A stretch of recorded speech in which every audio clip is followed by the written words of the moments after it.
networking, referrals, strategies for success, and real-life stories from professionals who are building a business based on relationship marketing.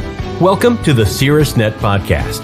Here, you'll learn how to stay connected in the local business community and become that person others get to know, like, and trust, and refer to. And now, your host, Caerusnet founder, Steve Zyskowski. Well, I wanna tell you all the places we can go.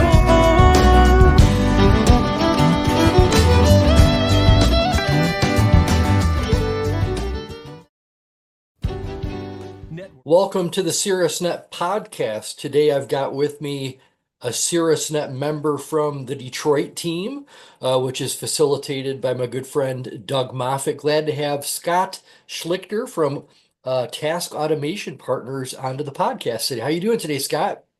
Doing fantastic. Thanks for having me.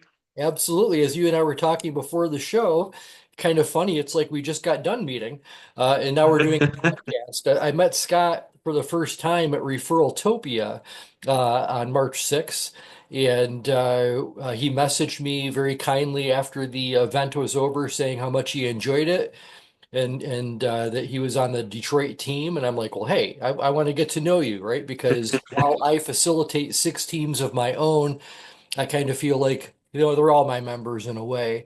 So we had a great conversation, and I think that actually led to me connecting you to Steve Dobrovich from Standard Printing in Ypsilanti.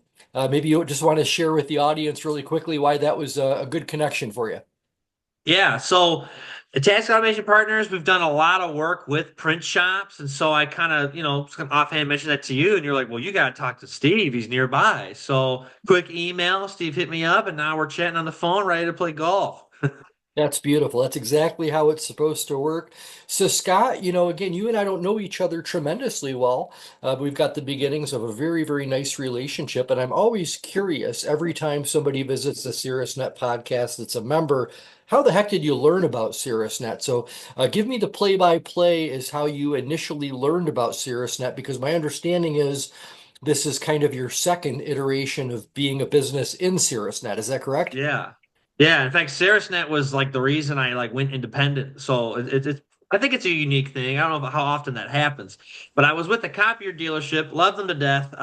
Doug reached out to them, to one of the directors of sales, like, hey, we're starting this Detroit group. We need some representatives from your company. So they asked, because I like to talk and they know I'm pretty extroverted, that I could go represent. And then after a year of doing that, I just kind of had this idea with my dad talking to Doug Moffett, and he told me, hey, we'll think about it, and then let me know when you're ready. We'll just make a couple adjustments. Done. And everyone was super pumped. As soon as I announced what I did, it's like, yeah, had like 12 cheerleaders right there at the table. It was pretty awesome. Yeah. That's awesome. So it was somebody in your company then that Doug was connected with, who then reached out to you that says, hey, we think you might want to consider doing this Caerusnet thing. Yeah. Yeah, absolutely. Okay, perfect. Fantastic. Thanks for framing that for us. Well, let's talk about your business then. Let's talk about Task Automation Partners.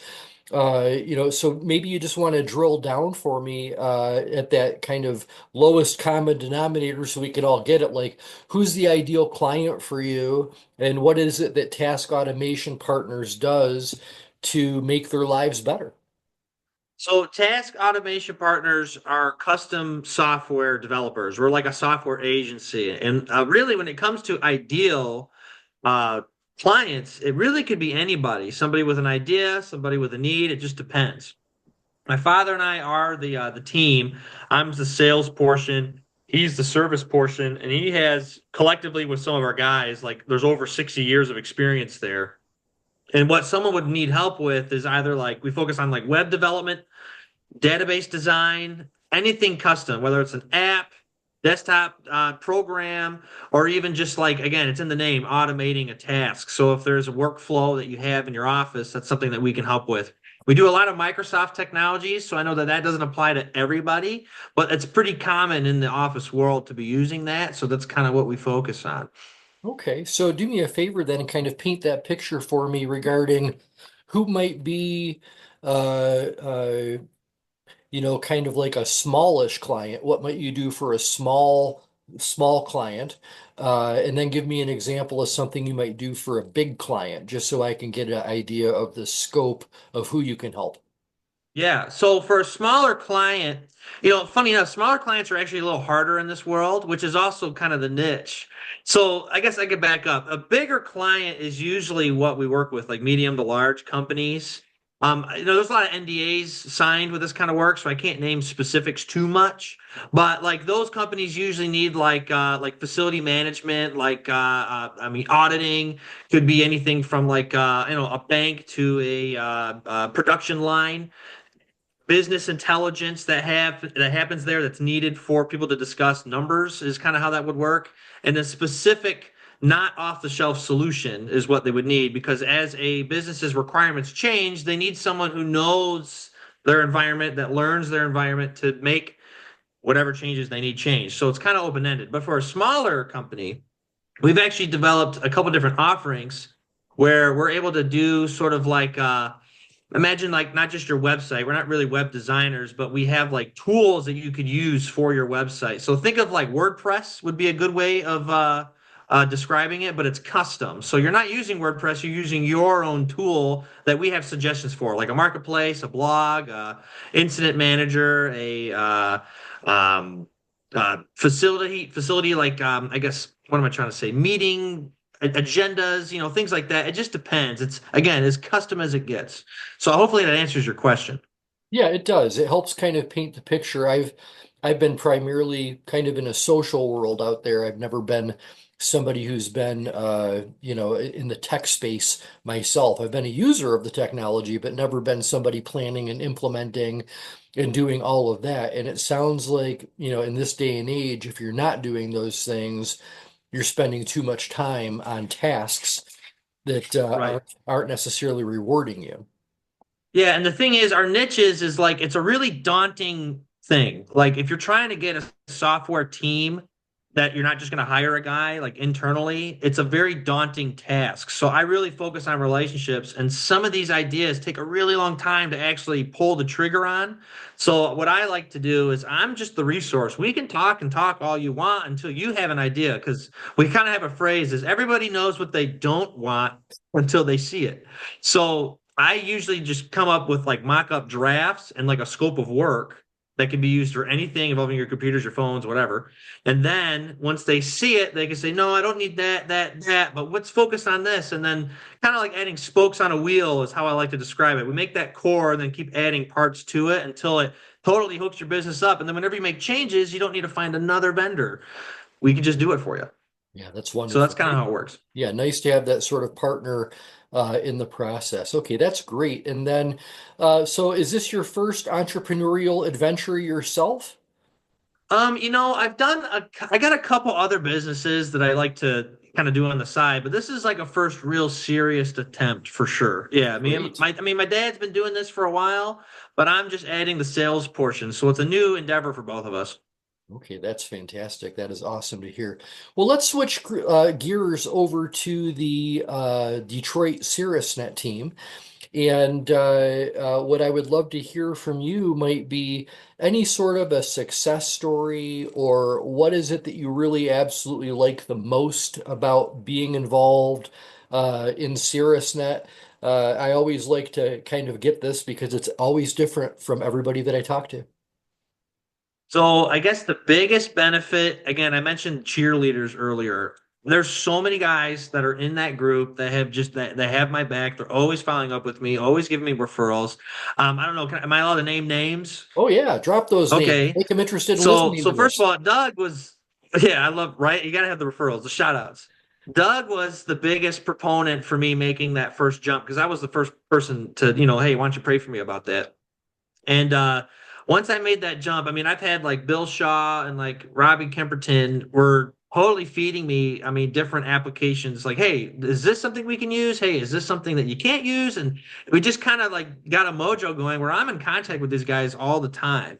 And then I just really also connected with Jeremy with Integrity Coffee. I mean, I've even got him hooked up at my church. And so like I got 300 more people who like his coffee, and it just becomes a really fun thing And you have to put in the work, which is cool about it. It's like if you invest, they'll invest. You know, it's like a two-way street, and I really like that. It's all relationship focused.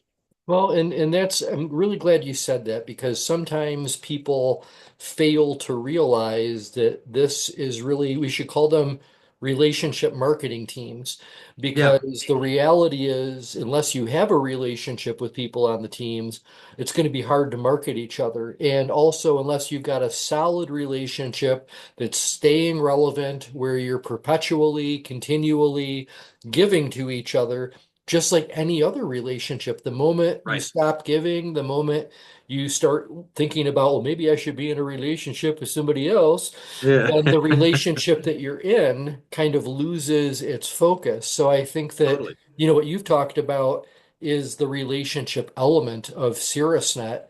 And I think that that's absolutely fantastic that you guys are in touch with each other as much as you are and feel that camaraderie. Yeah, even in this conversation now, I have my emails, notifying me, and I've had a couple Sarah's members already email me asking me questions. So That's it fantastic. sometimes is every day. It's pretty cool. That's fantastic. And the other thing that I'll key on too, so it's maintaining the relationship, but it's also doing the right thing. So trust builders, super important to get that one-on-one time with people. For me, I live 2,000 miles away, so I do 95% of my trust builders on Zoom, and maybe 5% when I'm in Michigan in July for a couple weeks. But what I've Yeah. found is so long as I do those trust builders and so long as I'm present during that meeting with that person, and I'm not telling this person that don't do that over there and trying to take a note on Right. the side or do something else on my computer. As long as I'm totally present in that call, I've developed relationships with people that I've never had a chance to shake their hand physically yet, but we Right. sure will have a great shake when we meet because we've referred each other already. All we've got left to do is meet each other in person. Right. That's it. And it makes it so much easier when you do. It Like absolutely does. I have buddies online that I'll just play like a game. I'm really big on board games. So, I like to talk with like an old friend who joined the military. He went to North Carolina. Now he's got a buddy in Colorado. So we all hang out. And I don't know half of them in person, but I'm like, man, I can trust you guys with my life. Like it's totally possible with the tech. Yeah, and then I'll just put this out there as well too, just because I've heard it so many times. I've never said this on a podcast, but I've had a lot of people on my CirrusNet teams over the last few years, just different times throughout the years. We're getting ready to wrap up a meeting. You can feel the warm fuzzies happening on the Zoom screen, and you'll have a few people like when they're ready to sign off, people will be like, "Love you guys," and it's like you don't ever hear that at most meetings. You're going to go to Yeah. that business focused people that actually have that sense of endearment for each other, and I just think that's very Yeah. cool. I like that. Yeah. I mean, like it's even hard for friends sometimes to admit that they love each other too, like, hey, like, I appreciate you, like, and so like it's an awesome use of a word for sure. Like, hey Yeah. guys, love what you're doing for me, love you back, done. Exactly, exactly. Well, hey, before I have the last question queued up for you, I've got one random question. And Okay. that's like I mentioned when we started the podcast, I met you at Referraltopia. And, Referraltopia is, to me, in my opinion, I just think it's awesome. I mean, Is three great awesome. speakers, two awesome networking sessions, 2.5 hours goes like that.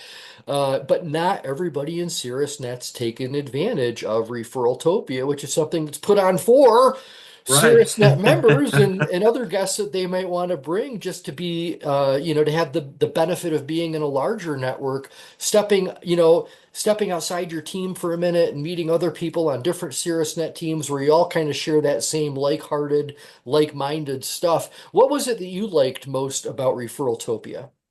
Well, first of all, getting shuffled up with random people, like a hyper extrovert. So to me, that's like I get a lot of energy from that. Like, all right, let's go. I'll just talk to whoever, and I have no embarrassment gland in my body. So I'm like, I'll say whatever and just make friends. But if I think the one of the biggest values was the second speaker, Lisa. Her point by point play that she was talking about, I thought was so useful. It's like how to be more concise, how to like market yourself in a succinct way. And I'm like, man, that is so useful. And I saw everybody in there typing, amen, amen. Yep, that's exactly, and it was really useful. It was really cool. It was like kind of like a TED talk, but personal, because then you get to meet them. You get to meet everybody. Yeah, that is one of the fun things about Referraltopia is that the speakers, they're there for the whole thing, not just their, 20, 30-minute talk. They're there to also take in the talks from the other speakers as well as do the networking stuff. And when I've Right. got speakers that are living in Michigan, they'll make their way to whatever Afterglow. This year it was over at Brewery Becker. So I try to find a different place for people that want to jump off the screen and meet each other in person later that Yeah. day. Kind of a fun thing too. Yeah, it's a good way to connect. I mean, there is something to say about meeting in person too. I know we Oh were yeah. just talking about the, technology, but meeting in person is a huge advantage, and being able to do that is nice. And I would have gone to that Afterglow too, but I got a little baby, so I had to help my wife out. So maybe next year. Yeah, next year. We'll keep it for next year. Absolutely. And I'm totally with you. It's the dynamics that can happen, the spontaneousness. When it comes to doing it online, it's intentionalism. It's being very intentional about what you're doing. I think Right. that that's how you're successful doing it online is just being intentional because you don't have as much opportunity for randomness that you might have for just hanging out with people for 30 or 40 minutes or an hour just shooting the stuff. Yeah. If you know No, what I'm yeah. saying. Yeah, 100%. But I mean, I love what you said. I mean, it applies to personal life too. I mean, think about church or sports clubs or anything like that. It takes a year to get to know people, in some cases. So, like, you just got to keep showing up, keep putting reps in, just like you would with calls if you're a sales guy. It's the same thing. But then eventually you get some really awesome connections. And so, yeah, I think it's I like the focus on relationships. If you Yes. know that going in, it will Yes. blossom for you. Absolutely. Absolutely. Okay. So final question. I think we've done a great job here, staying on point and giving our listeners some great information. So you're at Caerusnet Detroit, and Doug just welcomes the newest member to the team. And Scott, knowing that you're such an extrovert, jumps on the opportunity to be the first trust builder that this person gets to have. But before you're trust builder, you're sitting down and you're sipping your coffee, and you say to the person, hey, you know what, if you'd like, I'd love to give you my best advice on how to have a good first year in CirrusNet. What might be the top one or two things you might advise a new member be aware of and be thinking about as they embark on that journey? Oh man, that's kind of a tough question. Well, okay, first thing I would say is always make sure you can get a good laugh in. I feel like that's good advice, just around the table, loosens everyone up. But definitely take the time to at least grab a coffee or even just after the meeting with everybody there. Even if you don't think that service applies to you or to what you think you would know where to implement it, it's good to know. And as soon as you do that, and the more often you do that, the better. And then the better the value for you too is there. So because everyone's got that same mindset going in. Well, and the thing that I would add to that is don't make the assumption that, the people that you're in front of. Here's the mistake that people make, that I've seen. Really, like I said, it's been 17 years that I've been doing this now. Sometimes I'll have people visit a CirrusNet team and they'll kind of scope the room, they'll scope out the membership, and they'll be like, I don't know if any of these people could be my customers or you would be my customers. Yeah, that's And not it's the like, mindset. so That's not the what? mindset. Yes, yes, Right. it is not the mindset. The mindset Yeah. might be, are any of these people, could they be connected to or might know or might be servicing my Right. customers? 100%. Right. Yeah. And the thing is too, is like it's not a chamber of commerce. It's not. It's a network of referrals, which is frankly a stronger thing. Now, nothing against the chamber of commerce, but it's like, you're not there just to pitch. It's not like Shark Tank. Like you're there to meet people, and then the longer you're there and the more they get to know you, the more likely you can get a customer That's right. because That's they'll right. And refer to you. yeah, and I didn't sense any bashing at all on the chambers because I love the majority of chambers as well Yeah. too. And the Me only too. issue that they have is that they're kind of bit by the curse of having to be all things to all people because they've got such a broad Right. membership. But it's Uh, a different kind of thing, you totally, know. totally. Like, yeah. Yeah. So again, it's like, yeah, not knocking because I'm part of them too. I like them. Yeah, chambers are great. It's just at CirrusNet, all we do is referrals all we do are referral teams. There's no Right. anything else. And that allows us to really kind of stay dialed into that. Well, Scott Schlichter, Task Automation Partners on Caerusnet Detroit. All of Scott's information will be in the show notes. If you'd Awesome. like to connect with Scott for a trust builder, I know he's game because the guy is open-minded and ready to meet new people. So, Scott, thanks for being a guest today. Thanks for being an awesome Caerusnetter. Awesome. Thanks, Stephen. This was fun. I appreciate it.